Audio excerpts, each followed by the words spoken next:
From a young age, I had to become super hyper aware of my surroundings. I had to learn how to read others very well because I knew that anything that happened around me was going to affect me in some way.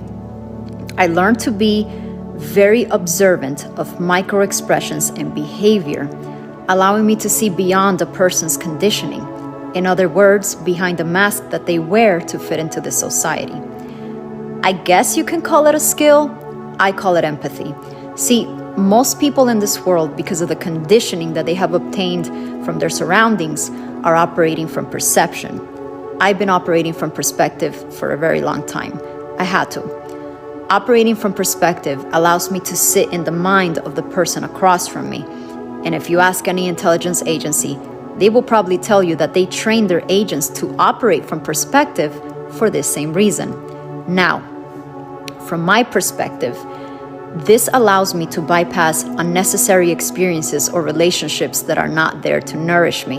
As soon as I learn the lesson, I don't look back because I love and feel so deeply that I will go above and beyond for anybody. And that is just the human empathy within me, which I have learned to balance. So when I sense no reciprocation, I know that it is my time to leave. See, if the world were to somehow shift their mindset to operate from perspective, there will be no wars, no arguments, no debates, no hate, no judgment, no grudges, because we would understand that everyone is viewing the world from their unique perspective acquired from their unique life experiences. Therefore, our individual lives would flourish and we would excel as a whole. But then there's that outstanding question. What about the perspective of people who hurt others? Well, you can almost answer that with another question. What conditioned them to view the world in that manner in the first place? Knowing this, there are times in where people operating from perception will come into your life to test you, to see what you're all about, to see what you have. And when you're already in a place of peace, self-preservation becomes a priority. They will invite you into their space, their mind, and they will expect for you to take your shoes off at the door. Don't.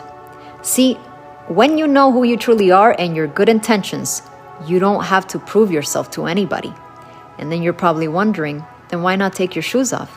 Well, based on their reaction, you can now confirm what you already knew. And since they want to play games, I will play. But rule number one in my game, there are no rules. See, most of what I know comes from dissecting past experience, but some of the most valuable lessons that I have acquired comes from observing nature in the present. If we pay attention, it has so much to teach us about ourselves if we are willing to work with it, not against it. Now that it's time for my move, I'll ask the person or persons for a small favor, but nothing that requires material or currency exchange. Instead, something that requires just a small portion of their time. Time, which is the most valuable asset we have during our human experience. Then just wait, as long as you have to. Observe the reaction, the effort. Observation is key. Depending on the results, that will tell you everything you need to know about that person and what they think of you. Their perceived value of you, which is a reflection of the value they hold of themselves. Here's where you need to learn to see what you are being shown. See, nothing exposes character more than the way you treat the people you don't think you need. By the time they realize what they have done, you have already seen everything you needed to see. Then you can proceed. Sometimes you have to play the role of a fool to fool the fool who thinks they're fooling you. That's a quote by Shu Takumi, video game designer. Don't ever confuse a conscious person's kindness or love for anything other than what it is. They see the world as a mirror to master themselves. This lesson that nature has taught me is that in this game of dreams, you have to be able to think like a fox.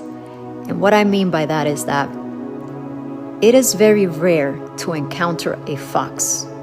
But you better know that if you are encountering that fox, it already knows that it is safe for it to be there.